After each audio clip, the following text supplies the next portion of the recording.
Lane, What's up? why is Ultraman Orb Dark hanging out with Belial? Because it's my dream duo. Why? I don't know. Well, X Is in your room. X is currently in my room. But you know what he would do if he was here? What? He would schwa that roll call. Okay, Google, play an air horn sound. Sure, playing Let It Go, MLG air horn music.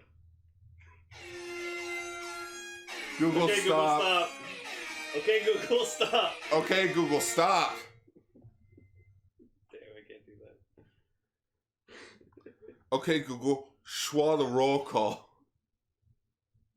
Sorry, I don't know how to help with that. Then you're useless. Eiji Tsuburaya, the man who created something from nothing. Godzilla, Ultraman. But when those who don't give his franchises enough credit, these podcasters will do it justice. For they are Kaiju Sentai Ultraranger. Love our Hall of Fame's Ultraman. Ultra Yellow Canister, gone. The other son of Belial, Ultra Precaster Lane. Spreading the love on one of Japanese beloved franchises. Kaiju Sentai Ultraranger. Shrug. Greetings, everybody, and welcome to Kaiju Sentai Ultraranger, the podcast where we talk about Ultraman's past, present, future, Godzilla, and all kaiju in between. I am your host, Ultra Yellow Caster Gar. I am Ultra Precaster Lane. Hello, we're back from Anime North. Yes, that is our first news story. We are talking... It was pretty meh. Yeah, Anime North 2019. It kind of sucked. It was meh. I mean, I got a lot of shit. Like...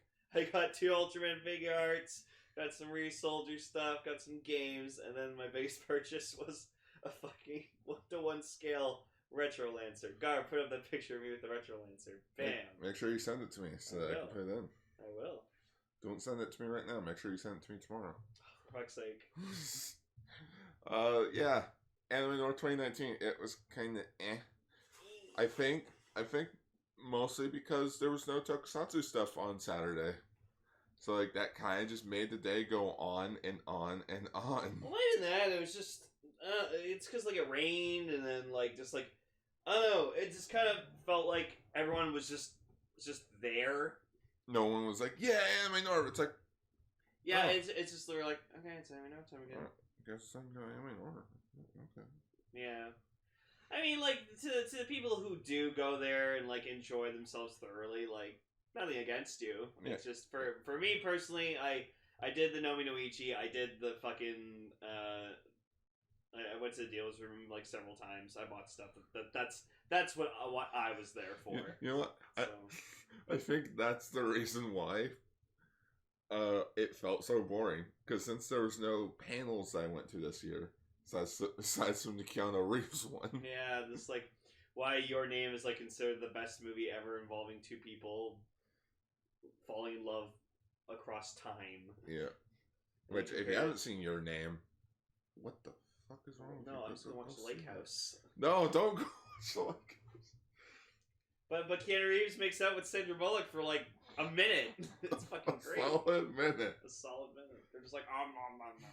Keanu Reeves is eating her. Whoa. No, that's Tony Robbins. Also, if you ever now see Keanu Reeves pre-John Wick, it's fucking weird.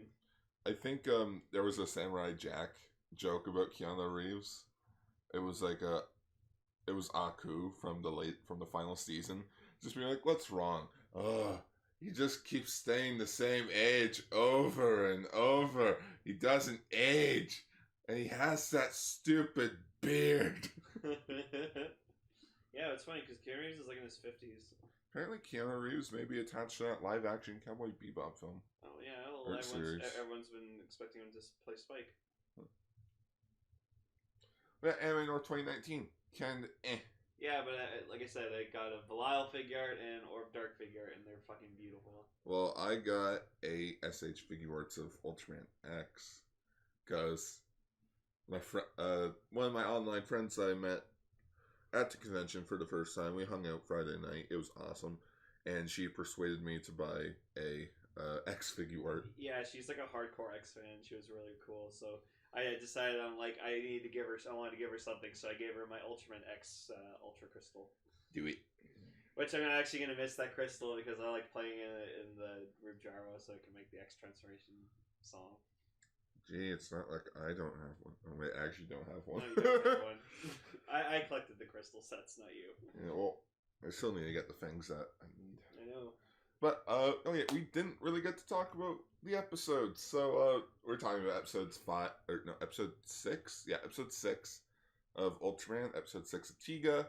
And since this episode's coming out on Friday, and I'm going to make sure it comes out on Friday, Godzilla King of the Monsters will be coming out this weekend, finally. We're going to see it in IMAX like we said we would. Yeah, we're seeing it in IMAX. So, for our feature discussion, we're talking about the 2014 Godzilla movie. Is it good? Is it bad? We'll have to stick around and find out. That's right. Immediately skip to like the part where you see the Godzilla image. Okay, get out of here, Danny North mascot. Yeah.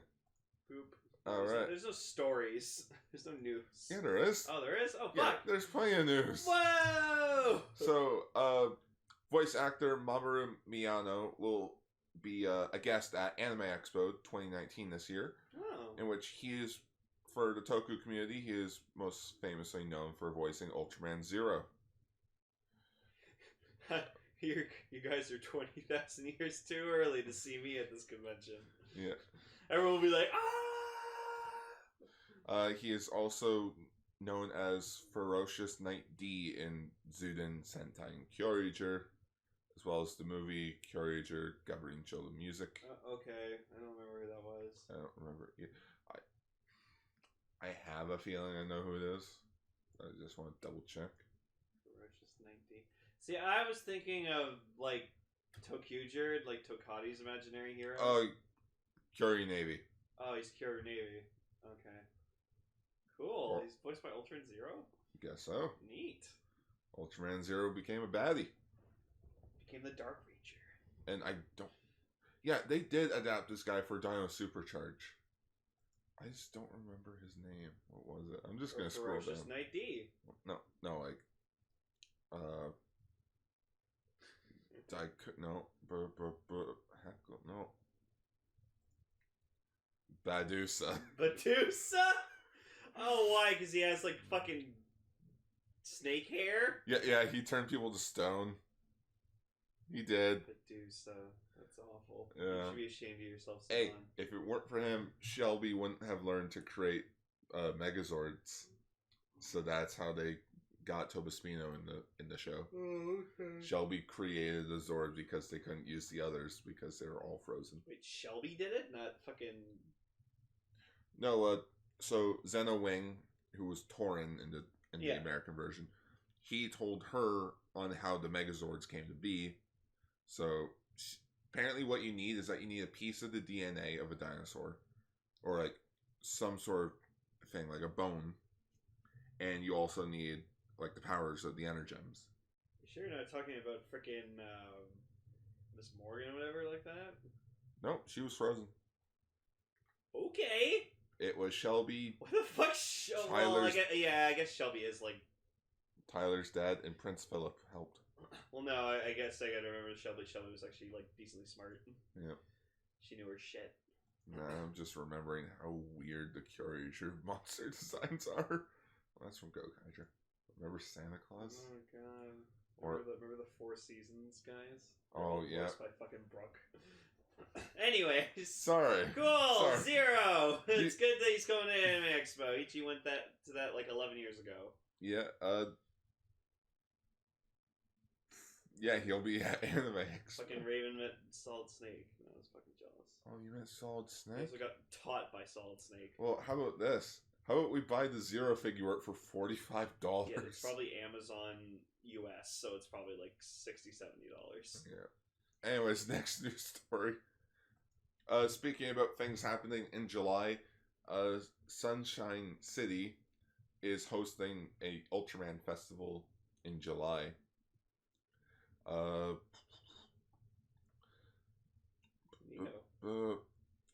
This year, the festival will return on Friday, July 19th, which will be around the time when the first episode of Ultraman debuted, which was July 17th, 1966. So they're trying to get there. Yeah. The theme this year is Parents and Children, each generation's own Ultraman. It's a tribute to the many generations that Ultraman spans across. I swear to God, that was Rube. Rube was about, like, fucking bonding and parents and children. Okay. Well, this one's more about how, like, the old with the new. Oh, yeah. In a more actual way. Subaraya also notes that one, end quote, must-see spot is the Parent and Child Amazing Big Photo Spot, a giant exposition featuring Ultraman Tiga and Ultraman Taro at the festival entrance. Tiga and Taro are known as the parent and child Ultraman duo. Additionally, this is the 10-year anniversary of Ultraman Zero's first appearance. And a special museum featuring the title character will be available to see. Wow. Wow, how they're completely ignoring the fact that fucking Zero and Ultra 7 are the original parent-child duo. That's awful. Their time has come. Way to insult Ultraman Zero and fucking Ultra 7. No, the actual true parent and child duo is Ultraman Tiga and Taro. No, everyone knows that the true father and son relationship is Belial and Jeed. Well, yeah, duh. Even though Jeed's technically a clone and not a child. Eh. If anything, he's a test tube baby, which technically makes him a clone. No, but it's still, he sees him as his son. Other bonuses will include an event-exclusive gift in various areas to take pictures and be absorbed in the world of Ultraman. Can I go to this? Is it a Zero figure? Are we getting fucking Shining Zero? Can I go to this event? Sorry, you gotta have a kid with you. Lane, you're coming with me. I'm older than you. The event will be split into two parts, with part 1 running from July 19th to August 6th, and part 2 running from August 8th to the 26th. Alright then. August 7th will be used for maintenance. Event hours will be from 10 a.m. to 5:30 p.m., with 5 p.m. being the last entrance. Finally, the Ultraman Festival will be held in Exhibition Hall B on the 4th floor of the Sunshine Bunka Kaikan building. I know my words. Yeah, huh? For more information, fans can visit the official Ultraman Festival 2019 website and the official event Twitter account. Let's go with that. Sure, good. Gar, I'll just get my tickets to Japan right away. Alright.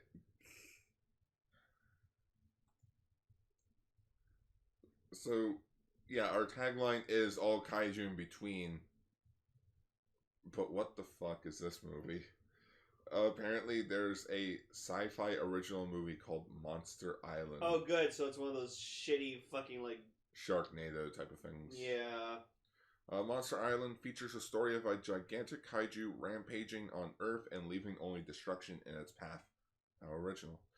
The heroes must meet with a specialist versed in a monster lore to save humanity. Asylum Entertainment brought on Matt Frank to create a brand new kaiju design for the film. Okay, so Matt Frank, the guy best known for doing the Godzilla comics, he created this new kaiju named Tengu. Tengu Warriors? Tengu Warriors? Pengu? Noot noot. Anyways, that looks weird.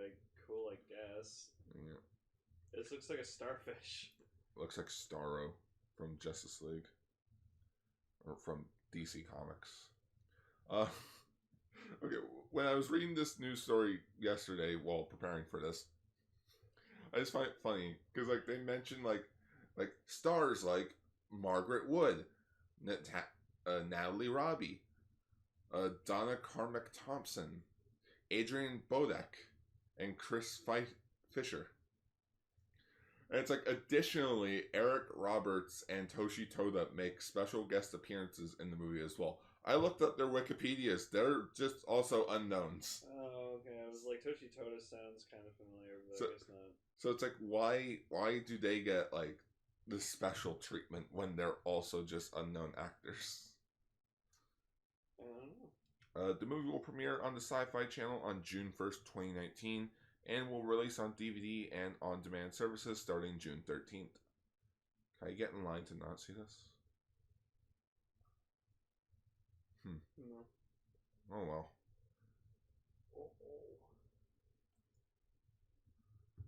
Speaking of more kaiju in between, hey, remember that kaiju ward Gallus? Yep.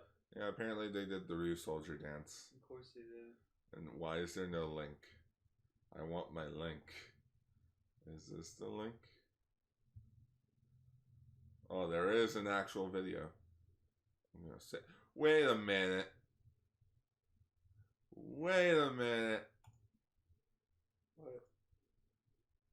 Lane. What? Isn't that the lab? Isn't that Riku's house? Yeah, it's Nebula House. Why is the Nebula house in Ryu Soldier? I don't know. So this is an actual place. Yeah. Well, no, I always assumed it was. It's an observatory. I never knew it was an actual place. I thought it was just a set piece. Nope. Let's see if there's any comments on the Rube. No, they're all in Japanese. Rolling kanji. Oh. Cool! Burr. Yeah. Oh no, they got the fucking monster. The weirdest thing is that they call Kaiju Ward Gallus a miniseries, but so far they've only released episode 1, and that was it.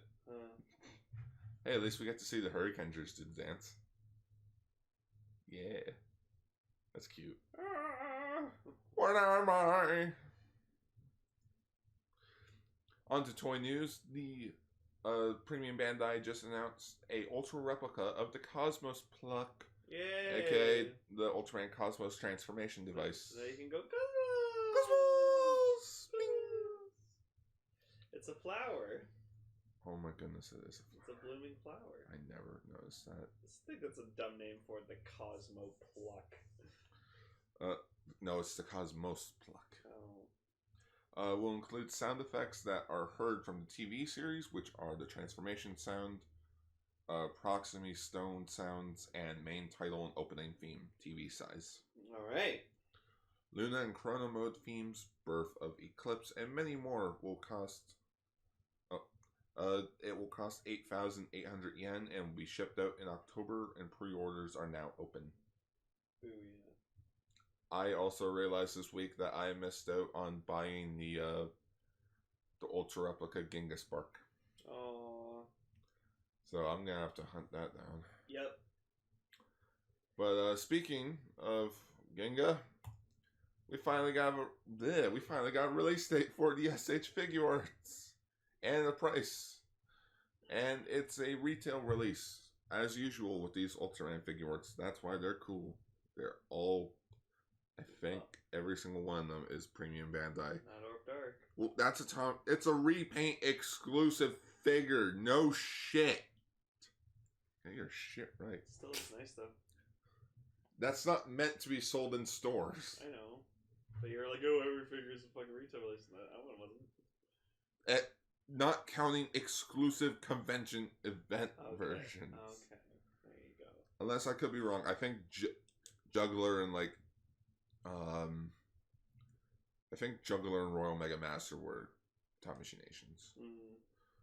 Yeah, SH Figure Arts Ultraman Ginga will be coming out in October for 6,050 yen.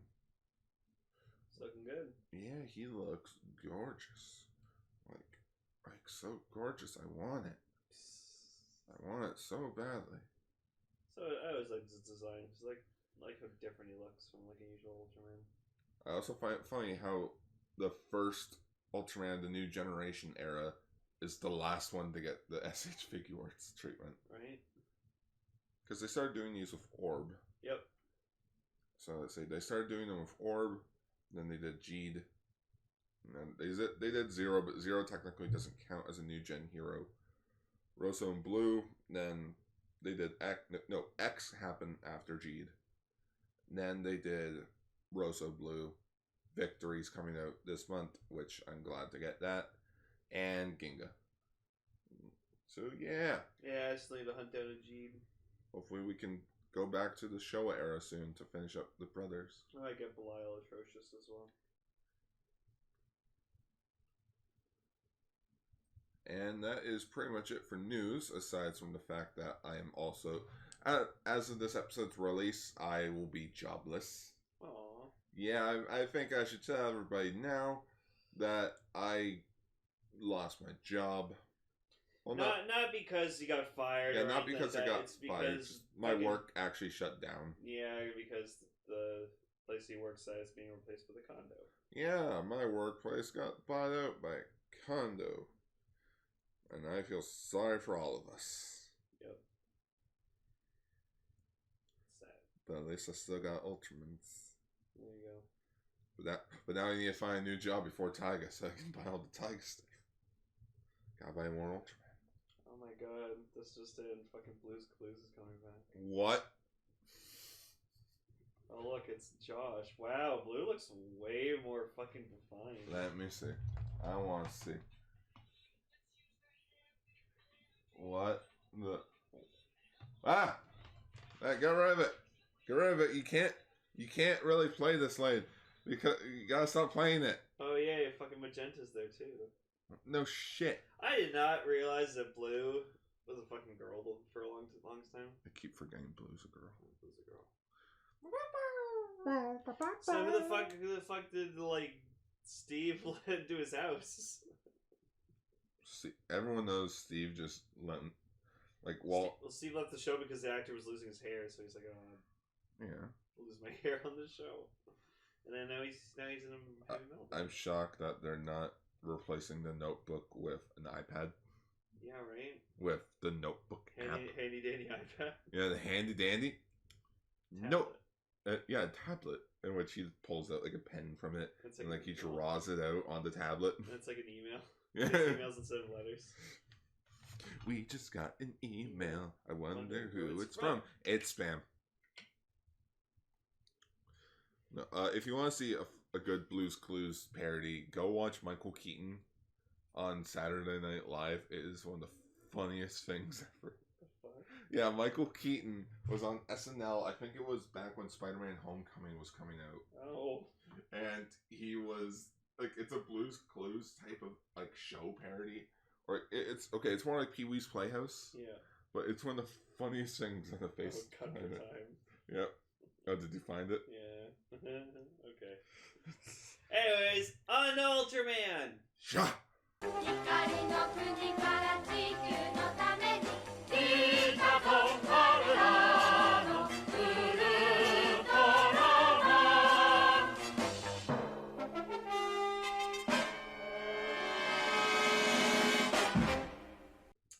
Episode 6, the Coast Guard orders. What is with all these episodes involving water? The last 3 episodes have been nothing but what is this, fucking One Piece? Sure. One Piece Ultraman? One Piece doesn't always take place on the water. You always go from island to island. Yeah, it's surrounded by fucking water! Uh-huh. Except for that one arc where they went into the sky. Oh, right. That's a thing. And they dropped down from the fucking sky into the ocean. They almost broke their ship. Anyways.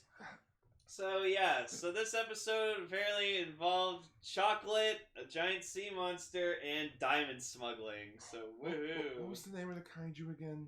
I don't know. Can you take a guess? Gesura, that was it. Gesura, that's right. Yeah, Gesura. We saw him in Ultraman X, but that was King Gesura. This is ordinary Gesura. That's why they're familiar.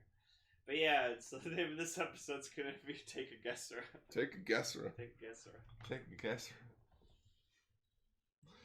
So yeah, so this episode focuses mainly around fucking Hoshino or Yoshino, or the fuck the kid's name is. Hoshino. And his 2 little fucktard friends. Whoa. I'm just kidding. But yeah, Chiro and Who kept girl. Who kept losing his shoe. Her name was like Yuki. Nope, they never mentioned her name at all this episode. Well, anyways, so apparently there's this infamous, very famous diamond smuggler named Diamond Kick. Diamond Kick. Diamond Kick. So apparently he smuggled a bunch of diamonds the ship, the Columbia Maru, is what it's called. Columbia Maru. So apparently they smuggled diamonds into a bag of cocoa beans, and so like they're trying to find like their diamonds, whatever, like that.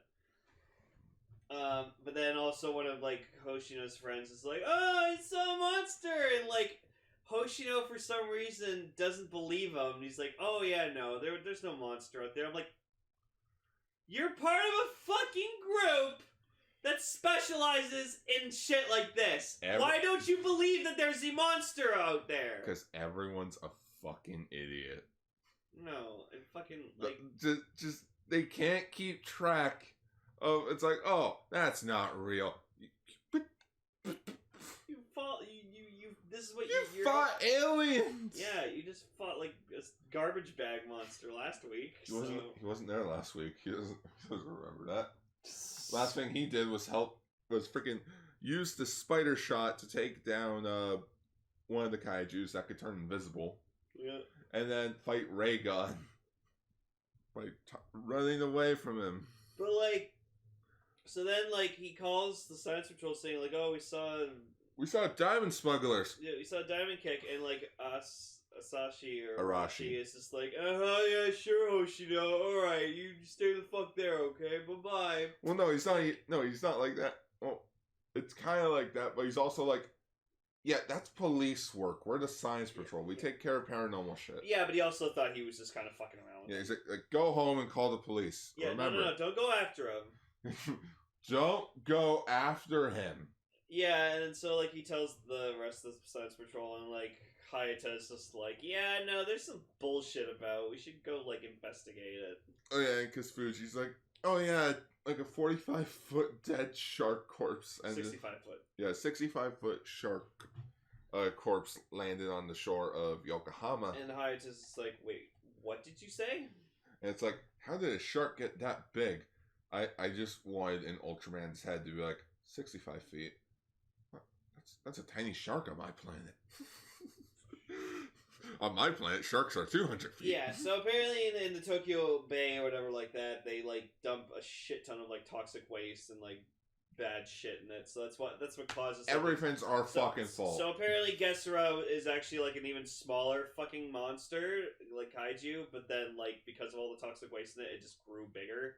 And it's obsessed with cocoa beans, so it likes chocolate. It eats chocolate in South America. Yeah. And it followed the ship. Yeah, it followed Columbia Maru to fucking Tokyo. So, of course, like, the smugglers or whatever are trying to, like, find their diamonds, and then the kids walk in. One of them loses their shoe, because, like, the joke of the whole episode is, oh, his shoe keeps coming off. I'm like, hey. So then, the Diamond Kick or whatever, like, kidnaps the kids. So then, kidnaps the children. But then Gesura shows up, and I will say, Gesura is definitely a step up from fucking Green Mons, because he looks like this, like, creepy fucking fish monster, and you know what? Yeah, he looks like a creepy fucking fish monster. I like he has, like, different, like, his whole design is different, because he has, like, he's all, like, kind of fishy at the front, but then on the, like, the other back half of him is, like, all, like, white, and he has, like, these, like, kind of, like, prickles on him and stuff, and, like, you know, and he has, like, these wide eyes, and he just looks like this, like, really creepy fish fucking monster, and he looks really cool. So I will say is he step up from Green Mons, but honestly, anything's a step up from Green Mons. Even Birdon looks better than Green Mons. Oh. That's saying a lot, because I fucking hate Birdon. Balls first. Balls for face. Balls on his fucking chin. Balls on his face. So yeah, and then like, so because Gesura showed up, the science patrol's like, all right, we gotta go fucking deploy. So they go and deploy. Let's all go get the giant fish. Gentlemen, we're going fishing today. So it's interesting because like the kids are like trying to like formulate a plan to escape. And, you know, they're trying to sneak out, and then like it's just like so much shit happens in this episode. It's fucking weird. Chiro fucking sneezes. Yeah, he sneezes and they catch them. But it's like so and then there's also the Science Patrol plot involving Gesura. So their plan is to basically take the cocoa beans that are in the warehouse already and drop them, like, to make a trail out into the ocean so that Gesura just kind of fucks off. And like you see, like, it's cute because like Gesura's like in the water and stuff like that, and he goes up to like the ship, the Columbia Maru, and he's just like, it's like a model of a ship, whatever, but he's just like, you know, bashing it and stuff and causing like floods everywhere. And now I'm just thinking, how deep was that pool Subarad made? Probably like a couple, like a foot, I'd say. No, it's probably like 2 feet. 2 feet or more deeper. Yeah. Deep enough that they're just like, deep enough to be submerged into the water. So then, let's say 4 feet. So then, like, eventually they do find the kids, and like Hayata like goes in to like try to get the diamond smugglers. But then like the building collapses because Gesura's just like pissed off, and he's like wrecking the building and everything. You could say he's cuckoo for Cocoa Puffs. And then there's just the stupid fucking thing where Diamond Kick sees Gesura from outside of this window where he's in the warehouse, and he has this tiny little fucking pistol, and he shoots Gesura from this window, even though Gesura's super far away, and I'm just like, no, you can't do that. That's stupid. That's so unrealistic. It would not fucking hit him. But it would be the legit answer. You see something like that, you fucking shoot it. Yeah, but anyways, so Hayata's like gets trapped underneath some rubble, and like his beta capsule is like out of reach, and like everyone thinks he's fucking dead. Oh no. So then the Ide and Arashi like take out their fucking super guns, and they're just like, "This for Hayata!"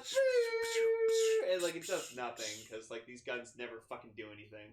That's why I liked an X, because in X they actually made a gun attachment that actually could fucking kill a kaiju, and then they did. That's why the Ultra Laser is the best gun in Ultraman. It's an Ultraman gun. It's Ultraman guns. Go gadget gun. And so yeah, then Hayata actually gets the capsule, and he transforms into Ultraman, and he kills or beats him. I'm not entirely sure. Yeah, I don't think we ever saw him blow him up or anything like that. So the thing with Gesura was that his weak point was his top fin, and when removed, it weakened him. But also, for some fucking reason, I guess the 3-minute concept for Ultraman's color timer wasn't a thing yet, because within 10 seconds of Ultraman being on screen, just really is fucking color timer starts going off. They're like, oh no, Ultraman's dying! Yeah, it's like, are you fucking shitting me? You wanna know how long that fight was? Oh. 3 minutes. Wow. Yeah. And like, actually, I you know what, this is probably an obvious observation too, but the color timer is actually the equivalent to like a heartbeat. I never realized that. Me neither. So I like when you hear like the it's just their heart fucking beating. Because their color timer is probably their heart. That's what I like to think. Well, apparently it's like an add-on piece or something. Oh. Yeah. Is it to like control their power or something, I guess? Maybe. Wow, so they didn't have color timers? They'd just be fucking invincible, broken ass fucking aliens. Wow. Imagine it like a cooking timer. Yeah, so he fights He gets tossed into the water. And just, I feel sorry for that Sue Doctor. Yeah. I feel sorry for Ben Furuya. And yeah, he just rips off the top fin of freaking Gesura, and Gesura's just, oh no, I guess I'm leaving now. And then, like, yeah, Hayata, like, walks out, and he's just like, oh, shucks, I missed Ultraman again. Oopsie. We all know you're fucking Ultraman, you son of a bitch. And then, like, what I love is, though, when they rescue the kids, like, Arashi, whatever, like, has his Chiro's shoe, so he, like, immediately puts on his shoe, and then after he's like, oh, Chiro, you lost your shoe again. Oh, that's Gesura. It's like, fuck off. No, because it's like, oh, as your reward for catching the smugglers, here's some chocolate. And like he's like, ooh, chocolate. It's like, oh no, he's a Gesura. So Hoshino, you want to hang out tomorrow? No, you're only episode of the day characters, which means get the fuck out. I don't think we see them again. We probably do. I'm not sure. Probably not. It's been like It's been 1 week. 6 years since I've seen the original Ultraman. There you go. 6 years? Yeah, I saw this when freaking Genga came out Wow, fun. on those crappy Milk Creek DVDs. Oof. This was a good episode. I like that it had like a subplot, but like I don't know, I don't like any episodes involving kids. But again, it was the fucking 60s. Welcome to the 60s. Anyways, on to Tiga.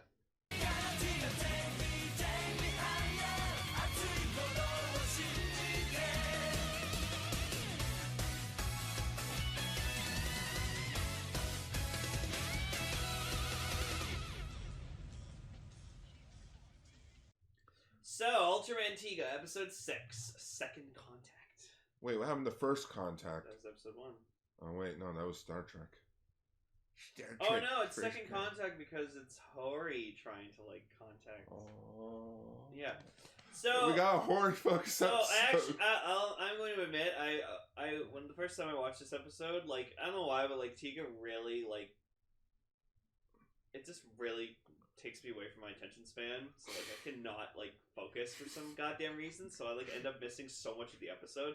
So before we recorded, I actually rewatched it and like paid really fucking close attention so I could understand what happened. So I actually picked up on more of the episode than I originally had. So I'm glad I did that. So good. Well, yeah, like it's not that like I'm not interested in watching the show. It's just I don't know why. Like I think it's because it's episodic that like. Oh, There's no real plot to the episode, so that's why it kind of doesn't catch my interest as easily. Oh, neither was Ultraman X. X was episodic. Yeah, but the characters are really good, so I don't know.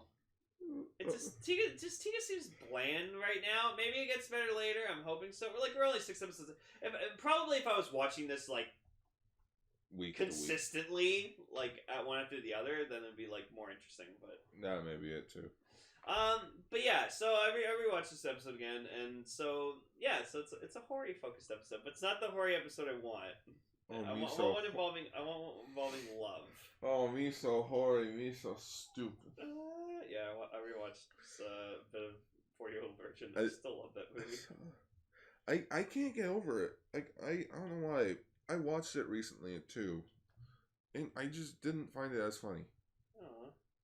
Maybe if they were younger, I feel like it would be better. No, I like it that they're older adults. It's called the 40-Year-Old Virgin. Oh. But yeah, this episode focuses on 2 kaijus, one, but just one. 2 forms. There is the critters, which apparently live in the ionosphere, which is apparently an actual place. Up in space. Well, yeah, ionosphere. There's stratosphere, atmosphere, ionosphere. Why do all these things end in fear? Oh, that was a fucking Jimmy Neutron movie. They're like leaving Earth. Oh. Yeah, that's how I learned about Hey that. Jimmy, how come we don't need helmets when we're up in space? Well, Sheen. Well, Sheen. Let me tell you. So this is about the research science ship Finch, and it is releasing something called the God's Eye, which is like some kind of it's like a probe. It's like a drone. So they're looking towards like this dark mysterious cloud because like, and Hori was supposed to go with this research team because like the Professor Mizuno, he's like a mentor to Hori. So if he didn't go, or he would have fucking died. I was getting there. So he so Hori was supposed to go, but then I guess something happened that he couldn't. Like we don't even know why. Like he's just lying He's just standing outside the base, just being like, "Oh man, I really wish I could have gone with them. Oh, Darn." well, I wish I could have went, but my legs broke. broken. Yeah, that's a funny sketch. Well, maybe it's because since he's a part of Guts, he couldn't go because it's like, no, you got more important duties than you got gut shit to do, right? You got super Guts shit to do. No wait, that's Dire. You got Guts shit to do. But yeah, so like the Finch goes into this cloud. Oh yeah, and they have like a white person with them, and she's like speaking like awkward Japanese. Just say American, man. Well, it is. It's a white person. Yeah, it is a white person. So, and she's like speaking like Japanese as like well as a white person can. Not as good as M11. She goes first contact, and then like blah blah blah blah blah, and she has like this really awkward smile on her. So, but yeah, so they go into this cloud, and then they pretty much get engulfed. And yeah, I didn't catch this the first time I watched the episode, but when I rewatched it the second time, I was like, oh, they died. Because like later on, like Hori like finds like fragments of metal in the cloud or in the cocoon, and it's like, oh, they're remains of the Finch, and it's like, oh fuck, they're dead. They dead. But somehow Daigo didn't die. He has something called plot armor, mm-hmm. and main character. Or maybe the Gutswing one is just like made of better stuff. It's made of aluminum. Super just this and then that.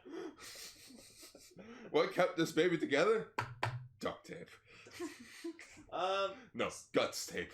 It's like duct tape, but with guts. So yeah, like Hori's really upset when he finds out that like, oh, the Finch disappeared. So he's like, oh no, my mentor. Oh He's no. gone. So then like they're like, oh yeah, we sent Daigo out to like go investigate the cloud, and he also goes fucking missing. He also gets sucked into the cloud. So then like Hori's just like, all right, we gotta like figure out what this thing is, and so we see like the creature like forms like a cocoon and then like bursts from the cocoon, and it is Gazort. Yeah, Gazort, and Gazort. Yeah. Kazoo? No. And it's like this weird like bat snake creature thing. Yeah, it's I don't like its shape. Its shape's weird. I like its head though. Its head looks cool. It's I got nothing. So like what apparently we find out is that apparently there's like a race of flying creatures that live solely in the sky, and like one of the Guts members is like, well, how the fuck do they survive out there? And it's like, I don't know. So what we find out later, like an interesting twist, because like Hori like figures out like, oh, we can communicate with the kaiju, so he like makes a translator, or like uses the translator to like talk to it, and it's like saying, oh, you're my friend. It's like, oh yeah, you see, like he's our friend, stuff like that. Yeah, I want to eat you. So apparently they survive in the sky by eating each other. You'll be a treat. Yeah, I think the translator's broken. No, you said you'll be a treat. Like he starts coming in closer, be like, oh shit. And he like looks up at it, and he's just like, ah! He's just like screaming. Or he's just shitting himself. Yeah, he's just shitting himself. And so it's like, it's funny because like one of the other Guts members, like he's just trying to like shoot this fucker down. Oh yeah, Shinja. Yeah, and Hori's just like, no, don't fire on it. I'm finally learning all the characters' names. Right? Well, the captain's name's Lida. Or Iruma? Yeah, they call her Lida. And Captain Iruma, Commander Muna Katana, Hori, Daigo, Hori, Shinjo, Reina, and Yazumi. There you go. See? I know all 7. Good job. So then, like, Daigo somehow gets out of, like, the remnants of the cocoon, and so then, like... Well, the cocoon breaks open. Yeah, the cocoon breaks open. But yeah, like, Gazord's, like, fucking just killing everybody. And, like, the worst part is that Hori's kind of upset about all this. Yeah, because he didn't want any of this to happen. Yeah, so the reason why Hori really believed in Professor Mizuno was simply because he never gave up on Hori, and so, like, Hori never gave up on him. And he told him to hold on to his dreams. Yeah, dreams, like, always make sure that your dreams happen. Remember, be yourself. Remember, be yourself. Still need to see a new Aladdin movie. Me too. So anyways. So yeah, Daigo wakes up, sees Gazork, be like, well, Tiga time. Well, times. Yeah, just I can see Peter Parker just be like, Tiga time. Tiga time. I'm not trying for this. I'm not sure. Now I kind of just want to make the thumbnail Peter Parker for Spider-Man 2, but with Tiga's face. Yeah, just Tiga time. Tiga time. I'm not trying for this. There we go. Pizza time. I want pizza. Lane, it's like not even noon. It's almost noon. You don't need pizza now. It's 12 o'clock. What time do they stop selling breakfast? It's 3 o'clock. Some McDonald's sell breakfast all day. No, McDonald's sells breakfast all day. They have beer. Now they do. Yeah. But yeah, so it's Tiga time, and Tiga transforms, and apparently we kind of seen this before, but it's the first time we noticed it. Tiga does the traditional growing shot. Yeah, the growing shot, and it looks weird. It's all CGI. It's all CG. It's like a CGI Tiga. So that's why I'm was like, what the fuck, Subaru? Usually you're very prideful in using practical effects for all your shit, but I guess it was because it's the 90s. Oh, it's new Ultraman, new generation. All the kids will like the CGI crap. It looked good back in the day. You know what also looked good back in the day? Pokemon Stadium. Yeah, that still looks good, man. No, that'll look. Oh. No, they look great. Get an HD remaster of that, please. Yeah, it's called Sword and Shield. No. Switch card you can get it. Don't want to spend money. So yeah, then, the only disappointment about Tiga that I'll say is that the recent episodes is that once Tiga's done the fight, or once Tiga shows up, you know that's the rest of the episode. Tiga fights the kaiju, Tiga wins, of course, and then that was it. Yeah, we never get a finished plot with the rest of the characters. Episode 2 we did, because it was Daigo finding out and he's like, I want to be Tiga. Yeah, episode 1 and 2 were. Episode 3 there was somewhat of an epilogue. Episode 4 there wasn't. Episode 5 there kind of was. But then this episode also wasn't. It was kind of like episode 4 in a way. There was a minute or two left of the episode, and then that was it. Yeah. Anyways, so Tiga fights Gazort, and he's flying around and stuff like that, and he fakes him out, which is actually interesting. He makes him think he's dead, and then you see Tiga about to do is look up into the sky and fly. And then, but then Gazort's just surprise, fuck face. Surprise, motherfucker. So he grabs him, but then I guess somehow during this fight, just fucking Tiga turns into Sky type, and then he starts flying, and Gazort's chasing him, firing at him. Then dual fates happen. Yeah. So we got a Google Home Mini. So we were just fucking around with it all day yesterday, and I think that's one of the reasons also why I couldn't pay attention to the fucking Tiga episode, because we were having too much fun with the fucking Google Mini. So then we played Duel of the Fates during the final confrontation, and it synced up really well. It's funny. But it doesn't sync up as well as Ginga versus Dark Luke. Oh, that was great. That I still need to work on. Yep.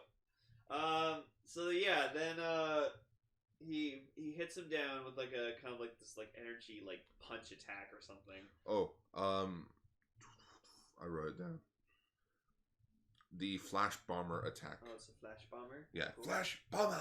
So then he hits him with the move that I always remember them reusing in the Tiga dub all the time, which is Tim going, and throwing the blast out with the one arm. The Rambolt Lightning Bolt. Yeah. Bullet. So I remember in the Tiga dub on 4Kids, they always used that same shot, for all of his final attacks. He's the one 10 stories high. Save the world, Ultraman. He's the hope for all mankind. Save the world. I kind of wish that show wasn't lost to time. Yeah, really. Well, it's because it was shit. Well, it's some episodes do exist online, but unfortunately, I mean, like 5 out of the 25 episodes are actually online. Yeah. So Tiga defeats him, and that's it. It was kind of the Gazork reverts back into individual critters and flies up back into the ionosphere. And then fucking Rena's just like, oh, they look like angels. I'm like, no, they're not. No. Not at all. It's like Hori wishes his professor could have seen them, but he probably would be scared to know what they truly were. Monsters. Well, yeah, overall, it was a pretty okay episode of Tiga. I'm kind of with you on this boat where Tiga, I wasn't expecting better, but I was at least expecting not this. Oh, it just seems like the formula is the same. Just like it starts out with like character stuff, then a kaiju shows up, they fuck things around, and then they have like, you know, all this like techno battle, and then Tiga fights, and then that's it. Then again, people would be like, "Oh, but like, why don't you say this about the original Ultraman?" It's like that has like 1960s charm where it's like it's goofy, but we know it's goofy. Yeah. Where here it's like, okay, what the fuck? So yeah, Tiga, you're a little bland at the moment. So hopefully you get better. Smarten up. Smarten the fuck up, Tiga. Why can't it just be episode 49 yet? Right. Well, episode 49, damn it. Anyways, let's talk about Godzilla. Gar, that's 98 Godzilla. Oh. Well, don't worry. This gets to it. So, story time quickly. TriStar, back in the 90s, announced that they were going to do a trilogy of Godzilla films. Oh, yeah. They released the first one in 1998. It fucking bombed. Yep. Or it just wasn't good with critics. So they canceled the 2 sequels. Then in 2003, TriStar lost the license to make more Godzilla movies. But in 2010, Legendary Pictures announced that they acquired the rights to it. And they had, I think it was 2011 or 2012, the first test footage showed up for Godzilla. And it was greenlit for a movie coming out in 2014 with a sequel immediately in production. Also, Toho was just like, no, we're done making Godzilla movies, to the point where they actually demolished their pool, so that they can now do underwater scenes. Wow. After Godzilla Final Wars, Toho was kind of done, so Godzilla kind of just stayed dormant for like what? 10 years. 10 years. Yeah, and then after Godzilla 2014 came out, Toho was like, "All right, we'll show you." And then 2017 they made Shin Godzilla because they're like, we can make a more terrifying Godzilla movie than fucking America. Well, it wasn't even that. It sparked interest in Toho making a new Godzilla. And now they're actually more inspired by Legendary, being like, all right, we're gonna make, after you guys are done, we're gonna make our own like cinematic universe with each monster getting their own movie. Yep. A new Rodan, a new Mothra movie, a new Space Amoeba movie, new Baragon. Can we have a Mecha Godzilla solo film? Where it's like Gundam Seed. Sure. Just with Godzilla, just with Mecha Godzilla. So Godzilla 2014. I have to say this is my 3rd time seeing this movie now, and I lost track on how many times I've seen this. I still like this movie. I really enjoyed stuff. Because like the biggest complaint everyone has about this movie is like, oh, Godzilla shows up for like 7 minutes in the whole film, and it's like a 2-hour film. It's a 2-hour and 3-minute film. Godzilla only shows up right at the first hour mark, and then fucking vanishes again. Well, yeah, because like that again, like that doesn't bother me because like, and now people are apparently complaining that in King of the Monsters there's too much of the monsters battling. It's like, oh no, that's so bad. No, I will say this movie does, it's not the greatest in the world. Like, I'm currently on the Blu-ray looking at it, and it's not the greatest in the world, but it at least sparked interest in Godzilla again into the mainstream. Yeah. But no, like, cause like the first hour of this movie, like you're supposed to just like it's building up the plot. It's setting us up for what's ahead. Is that the script? So like, this movie starts. So like, I like the opening to this movie because it kind of shows like those like classified like with the credits in the beginning of the movie. Yeah. Yeah, So I like that. Yeah, it shows like the found footage and like this is classified. Like reports of a monster and stuff like that. And it's like really cool. But yeah, it starts in the Philippines where Ken Watanabe's character, Dr. Serizawa. which Garver didn't realize that. He's the eye patch dude from the original who makes the oxygen destroyer, which means probably in King of the Monsters he designs the oxygen destroyer. I'll just laugh if he gets injured in King of the Monsters. And he just has an eye patch. He just has the eye patch, but I think they won't do that simply just for the fact that everyone would not be like, oh, it's like the original. Everyone would be like, ha, it's Nick Fury. No, you mean so. I'll just be like, yeah, and Raven. Yeah. And Paul. And Ichi. Ichi's seen the original Godzilla. Yeah, but it's not like he actually cared. Yeah, that's true. So like they discover the remains of, I guess I think it was the male Muto. No, they found the remains of a older Godzilla. Oh, okay. Yeah. Oh, there's another one. Yeah. Oh. So Godzilla, his origins this time around are kind of still in mystery.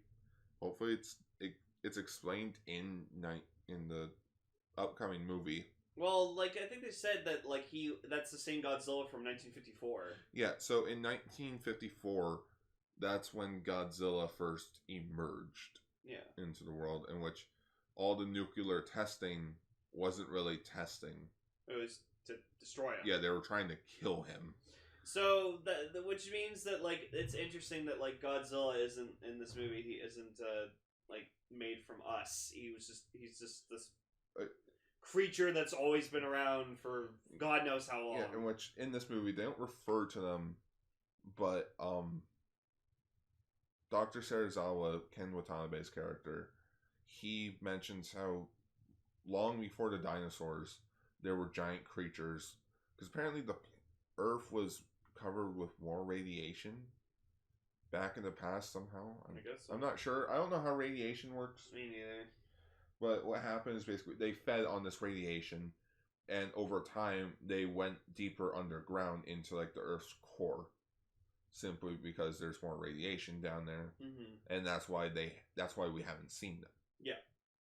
So what happens is that Godzilla is technically a prehistoric dinosaur in this movie who feeds on radiation, and when this movie came out, he was the tallest Godzilla to date when this movie came out, being at 108 meters. Yep. I think he was 110 and Kong's 108. Yeah. I'm not entirely sure. I'm gonna double check that quickly. But now Godzilla Earth is like the fucking tallest Godzilla. I don't fucking count him. He's no Godzilla. Hey. He's a fucking tree. Hey, Godzilla Earth was awesome. He was. So and yeah. then the So rest I of guess them. yeah. So then they like find out that like there's a trail. So yeah, he's 108 meters tall. Okay. And then Shin Godzilla's like, hold my beer, and made him 118.5 meters tall. And then you have Godzilla Earth that's like over 300 meters. Yeah, where's that one? Oh, here it is. Yeah, 300 meters tall. That's Godzilla Earth. Like, we'll put the picture in it, but like, god damn. Like, he's because like, and again, like in Godzilla Monster Planet, like just like only watch part 1, part 2 and 3 were garbage. Oh yeah. Okay, so I did that whole tier list thing. What people do. I'm like, well, I've seen all the Godzilla movies. I was currently in the Godzilla mood when making that list, so I just put all the movies in like a tier list, which I put the first anime film in like the D or C rank because I'm like, that wasn't that bad, but then the other two are straight F. Yep. It's like no. Yeah, he still looks fucking awesome though. Yeah. So then we cut to Japan where Bryan Cranston's character Joe. Oh, Bryan fucking Cranston. Yeah, so he was one of the biggest selling points for this movie because like in the trailer, like one of the first trailers I saw, it's like him talking in the interrogation room, whatever, like that, being like, wasn't in there. There's something out there. Something killed my wife, and like let's talk, you all know it. Let's talk about him and the whole selling point around it. Yeah. So when this movie came out, Breaking Bad, Bryan Cranston's TV show on AMC, was currently in its 4th or 5th season.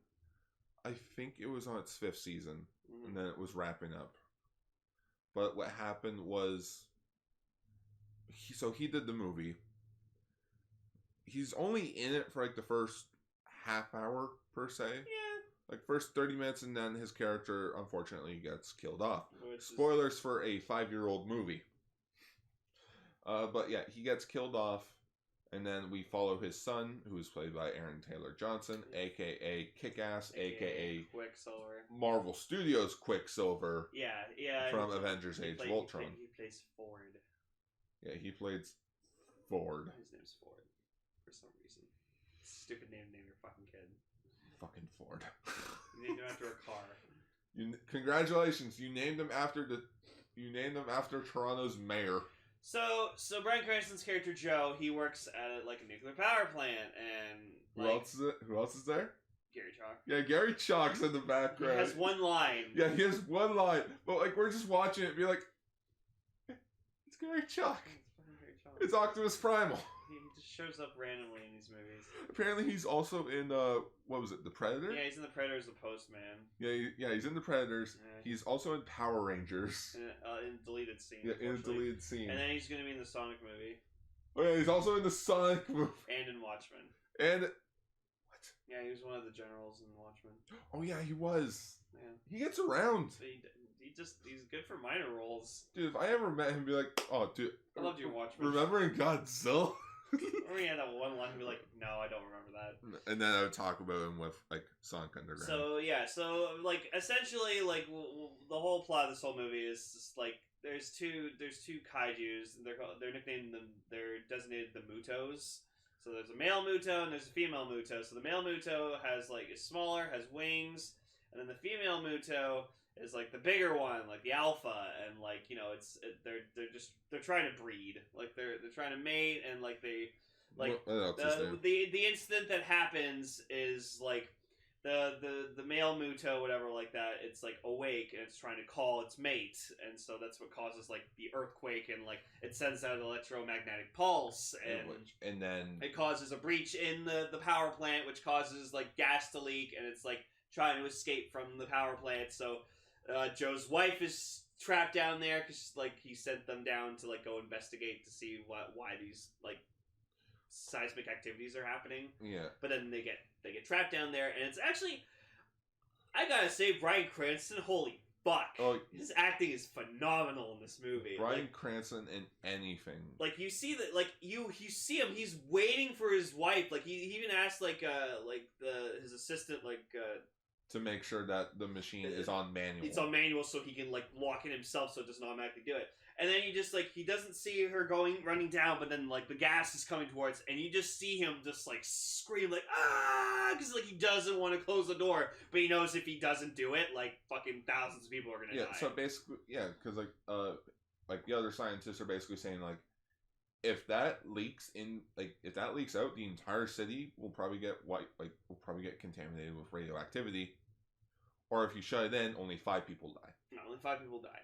And so, like, he sees, like, his wife, like, make it to the door, and, like, you know, he's just, like, she's like, oh, take care of her son, be a good father to him, and then, like, but of course he ends up not doing that because he becomes, like, obsessed with finding out, like, no, this signal wasn't just, like, a random earthquake. It was, like, something fucking did this, and so he spends 15 years trying to, like, figure out what the fuck this is. You know what it should have been?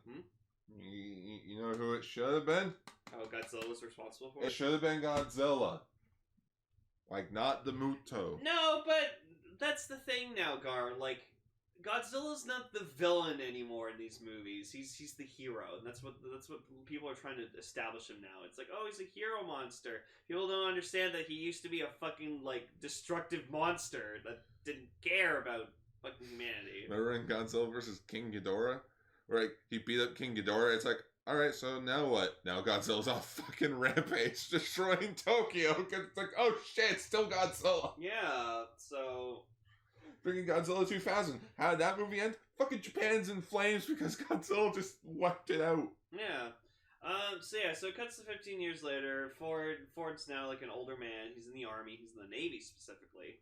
And he has a wife. He has a 5-year-old son.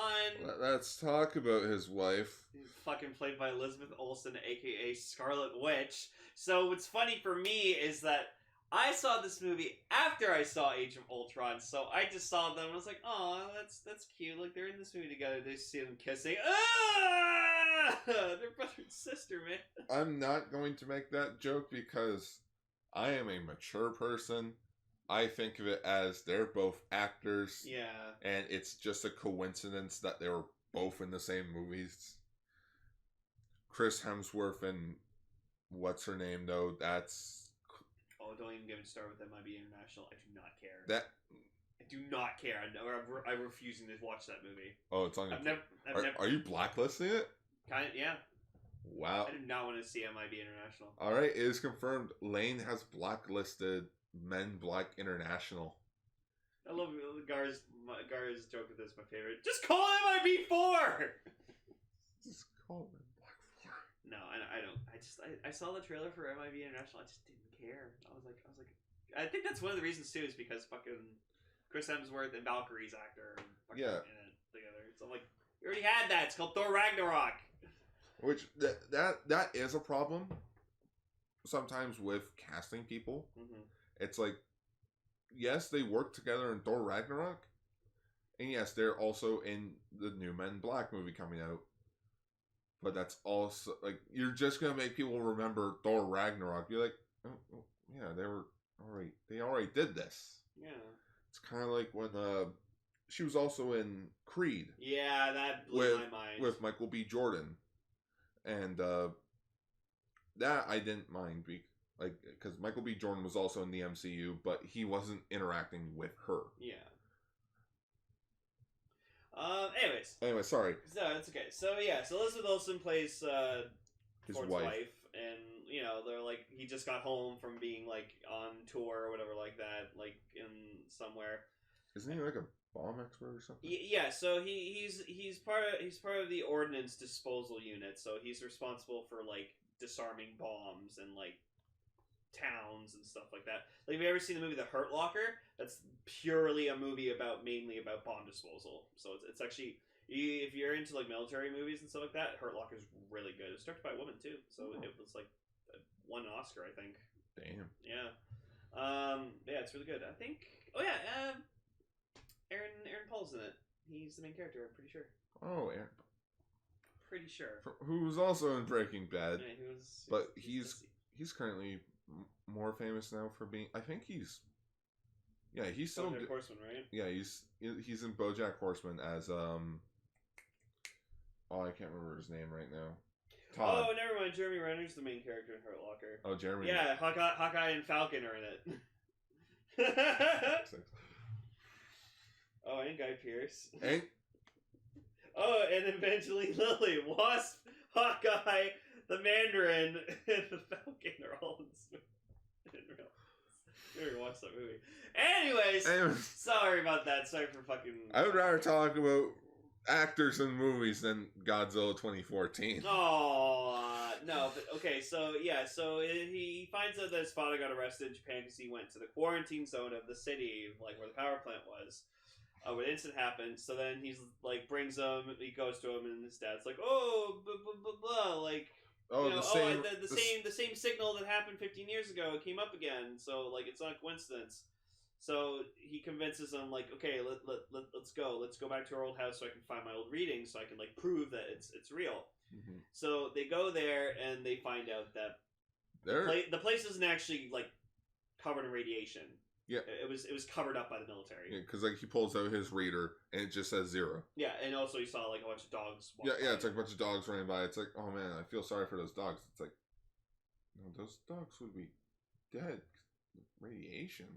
Nope. No, and then like he just takes off his mask. The son's like, "What are you doing?" And it's like, it's clean. Yeah, the air's clean.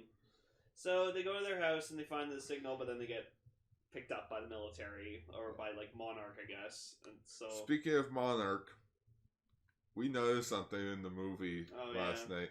So there's a little bug case right in like Aaron Taylor Johnson's room. Ford's characters. Ford's room. Yeah, in Ford's room, and like it's a mishmash of like letters and such together. But when you look at it, it says Mothra. Yeah. There's also a ton of Mothra like references in this movie.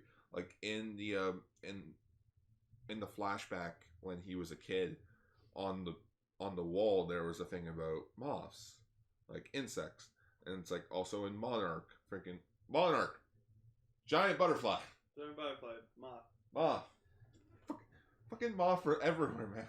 Hey, Mothra's awesome. Ugh. Yeah, so then they get picked up by Monarch, and like that's when Bryan Cranston goes on like one of his probably best speeches, like his best speech in the movie. And if you've seen the trailer, that's it. That's it. Like he's just like, I know you guys are all fucking hiding this. You all covered it up. Like you know, there's something out there that caused this. It's not a fucking random earthquake. And then what happens is the male Muto wakes up. Yeah. So what happens is that the Muto at the beginning of the movie was in a larvae form, but we never see the larvae form. No. And once it reached the nuclear plant, the nuclear plant, it went into a chrysalis state. Like it turned into a cocoon. 15 years later, it hatched, and now it's trying to find its mate. Yeah, so it can help it like rebuild the population, I guess. And make little mini Mutos. Now let's quickly talk about how this movie it introduced a original kaiju for this movie. I'm actually glad they did that, because the Mutos are actually pretty cool looking. They're like kind of like these weird like bug-like things, and I like the sounds they make. I don't know why, but for me, it gave off a xenomorph feel. Yeah. Just with it being like the same color and like kind of like the same aesthetic. A bit. I mean, not color, because like all xenomorphs are just all like this like gooey black color. No, Mutos are also Mutos charcoal blackish. No, Mutos were like they're like a brown color. Were they a brown color? Oh, yeah. I couldn't tell because this entire movie's kind of filmed at night. No. When one of them's parading around Las Vegas, it's daytime. Oh yeah, that's true. Yeah. So the thing hatches, and then like it's fucking up everything in the power plant or whatever like that, and then unfortunately Joe gets hit, and he you think he's gonna survive, which honestly I wish he did survive the whole movie, because he would have been great teaming up with Dr. Serizawa. That just would have been awesome. Make him the mad scientist. Sure. But he was kind of just there to A, promote the movie, and B, just be like, hey, like, guess what? It's not bullshit. It was a monster that caused this, and hey, guess what? We got your money. Now you're stuck watching the rest of the movie. So then, so unfortunately he dies because he got, like, huge internal bleeding and stuff like that. And so, like, he tells Ford, like, oh, go be with your family, whatever like that. So he tries everything to go back. So, like, the military takes over the operation from Dr. Serizawa, and, like, this admiral guy throughout the entire movie is just like, yeah, I'm, like, in control of everything. And so, like, Ford takes, like, it's like, oh, yeah, we'll take you on this helicopter, we'll take you to Hawaii, and then you can take a charter flight back to San Francisco so you can be with your family. And it's like, okay. So then they go to Hawaii, and like, he meets this kid who gets lost from his parents and gives him a figure, like a military army guy figure. It doesn't really and then so the Muto like causes a bunch of blackout around the island, and then like Serizawa starts talking to the admiral, and it's like, oh yeah, well there's also this other monster, and like the admiral's like, what the fuck are you talking about? He's like, yeah, we call him Godzilla. Yeah, that is something in this movie. Dr. Serizawa, throughout the entire movie, has already been like... Yeah, they know of it. Yeah, they've been following him. They refer... He's the only person in this movie to refer to Godzilla as Gojira. Mm-hmm. Where everyone else calls him Godzilla. Yeah, because that's that's when an English person would hear Gojira, they're like, oh, Godzilla? Like, that's what he said. That's why, like, in the 98 Godzilla movie, like, he like the joke around it being like, it's like Godzilla, and then like it's Gojira, you moron. Yeah, so I like that. Hey, Gorgon? No. It's Gorgon, moron. So then, yeah, so Godzilla shows up, and it's actually really fucking cool when he shows up, and then, like... Because, tsunami hits, everyone's just fucking running for it. Oh, yeah, people are, like, dying. Yeah. Like, so many people are dead. Lens flares are going up into the sky, and it's just, like, you just see how big he is. And it's, like, he finally shows up at the 1 hour mark of the movie. Does his roar. Yeah, like, it does a pan shot, which this movie was directed by Gareth Edwards. He also did... He also did Rogue One, Star Wars story. Which I like his films. I think those are the only two that I've seen of his. I'm not entirely sure what else he has directed. But yeah, Godzilla shows up at right at the 1 hour mark, and then we cut away. So yeah, one of the biggest complaints people had about, especially hardcore Godzilla fans, about this movie was that like it didn't really have him. Like every time it was about to show him fight, it would cut away. So like the closest we got to him actually like fighting in Hawaii was we saw it on TV. Ford's son Sammy is watching at home on the news, and you just see them kind of button heads, and then it cuts to So apparently he's only just done Godzilla in Rogue One, but he also did a movie back in 2010 called Monsters. Also, he cameoed in The Last Jedi as a soldier. Okay. He was beside the guy who was like, salt. Oh yeah, that was him. Well, he wasn't the guy who said it was salt. He was the soldier beside the guy who said salt. Sorry. So yeah, he's only done 3 movies. So that was a big complaint people had. Me, I'm okay with it because it kind of like, because then like later like he goes to fight with the female Muto in Vegas, but then it just cuts to like, oh, it's already happened. Like they already fucked shit up. Well, and then when they cut to them in San Francisco, that's when we finally see a fight. No, but like before that, like he's about to fight the male Muto, like the flying one. And, like, we see, like, Elizabeth Olsen's character, like, running into this, like, building with a bunch of people, and you just see the doors closing just as they're about to fight. And it's, like, everyone's like, come on! Like, but, like, I kind of see it. I understand, but I'm not mad about it because I'm not mad. I'm just kind of disappointed. Because I know in the next movie we're going to see... Like, it was very disappointing, and, you know what, to quote James Rolfe, it's unacceptable, in a way. The first time, that's fine. Doing it the other 2 times, that's just unacceptable. Mm-hmm. People came to see Godzilla. People want to see Godzilla. We don't give a shit about Aaron Taylor Johnson and how he gets mixed up into all this. Yeah. It's like... And then it's just like it's all about we need to like distract them with this whole like we're gonna distract them by like putting this because like the EMP like knocks out like fucking everything, so they need to like move this like nuclear missile on on a train, and so like Ford's like, oh, I can go on this train because it's going to San Francisco, I can see my family, so he tries to convince like the commander there, just being like, oh, you need me, I'm so good, blah blah blah. And so, like, he gets thrown around a lot in this movie, but, like, he should have died. Like, he got thrown off, he got jumped off a bridge because, like, the train got caught on fire, and they, like, were trying to outrun it, but, like, can't outrun a fucking train. And so, he somehow ends up, like, surviving that, and then he gets thrown around again after, like, blowing up the eggs, which I actually liked the attention to detail with the female Muto, because it's, like, she sees the explosion at the nest where she laid her eggs, and... she, like, walks over, sees the eggs are all torched, and you just see her going, like, no, like, my babies! And then... You mean, like, in another certain movie? Yeah, right? And then, like, Ford makes a sound, and then she, like, notices him, and then she's, just, like, I guess she puts 2 and 2 together and be like, you killed my babies! And then, like, what I love about this Godzilla is fucking, like, the soldiers are stupid, because, like, Serizawa's trying to tell the military admiral, just being like, no, like, he's on our side. He's here to restore balance to the world, and then he'll fuck off. But he's like, no, you have to destroy all 3 of them. And, like, Serizawa's like, no. Let them fight. We just get to that scene, just let them fight. Oh, is that? Is that? You can go home. So, yeah, so, like, they accidentally attack Godzilla because they think he's like trying to destroy everything. He's kind of like the Hulk in a way. Sort of. So then, like, he just Godzilla just doesn't like give a fuck because he's not aware about everything. So he kind of just like smashes through the Golden Gate Bridge because he's just like, I don't care. Like, I'm just trying to get to the Muto so I can kill them. But then we get to like a scene in the movie where like he uses his atomic breath.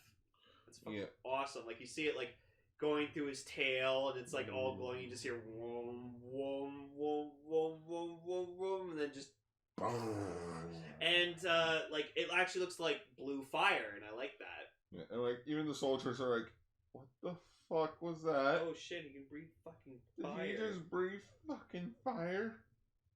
Holy fuck. Holy fuck, we're boys. So oh god, man, Master vs. Godzilla. Wonder if I use that on my joint. Ricky, you can't use Godzilla's fucking atomic breath to light up your fucking joint. And then we get like another cool scene in the movie where he goes up to the female Muto and he just fucking like atomic breaths down its fucking neck, down its throat, and it's decapitates so cool. it. Yeah, and like if you watch Cinema Wins, like I'm a huge fan of Cinema Wins. During like his everything great about Godzilla, he gets to that part and you just see like the win counter just go like ding, just like increase the numbers, and he actually like he jokingly in the video passes out because it was so awesome.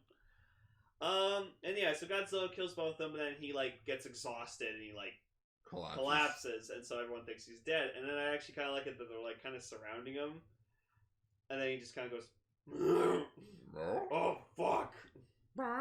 So he gets up, and then like they on the news they label him King of the Monsters and Savior of the City? Question mark. Yeah, and then he just like lets out one more giant roar, which I like his roar in this movie. It sounds really organic. The one time he does it probably like three times. 3 times. Or like 4 times iconically. First time it was cool. The third time when he defeats the Muto, that was cool. The last time he does it was also cool. But there's one shot where I cannot like it. It was the shot where Ford, he sees the female Muto with all the eggs, and like he sees like Godzilla shows up and he just does like a giant roar. That I can't like because just the way that his mouth looks, it throws me off. Oh. Because it's like, this doesn't feel right. Yeah, and then it ends usually how Godzilla movies usually end. Just swims to the ocean, continues on his merry old way. So, like, peace has been restored. I'm Godzilla. I'm out. Good night. So yeah, so overall, like, 2014 Godzilla, I personally like it. I think it's a really good movie. I like what Gareth Edwards did with it. I like what Legendary did with it, and I like this Godzilla. He looks really cool because he's like looks like a bear. My courage is like a bear. Well, I love bears. I'm a favorite animal. So, but yeah, no, I like this movie. I thought the acting was good. I thought like the story, it was nice. I liked the original Kaijus; they were cool, and I thought it was good. Like, sure that we didn't get a lot of Godzilla in it, but I think that was kind of the point. It was just like, However, there was also Kong Skull Island. That fixed the problems that everyone said about Godzilla. Oh yeah, because Kong was in it a lot. Kong was the main focus of the story. There were more daytime scenes. It was just the characters, like there was more of a character-driven story. Like things felt better with Kong. So Legendary understood that, yes, Godzilla was hit and miss with people, but we're at least fixing it, and we're going to keep making them. Yep. And then, and now King of the Monsters, like, it's going to be Kaijus fucking fighting Kaijus. That's all we're going to get. It's going to be awesome. We're going to see fucking Godzilla beat the shit.